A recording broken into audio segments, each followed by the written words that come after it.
What an absolutely amazing day for India.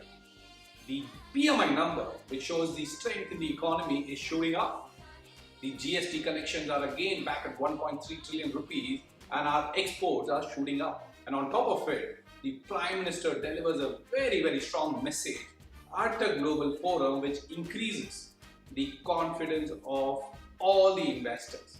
Of course, there are going to be external shocks like crude oil, inflation, but I strongly believe that India's equity wealth creation journey has just begun. We are well on our way to become a $10 trillion economy maybe in the next 8, 9, 10 years. Therefore, creating an immense amount of wealth for those who believe in India's story. Therefore, don't listen to these doomsayers. I strongly believe that Indian population, the demographic, the consumption, the borrowing is all set to shoot up from here, and therefore I'm particularly bullish on financial services and consumption as a theme.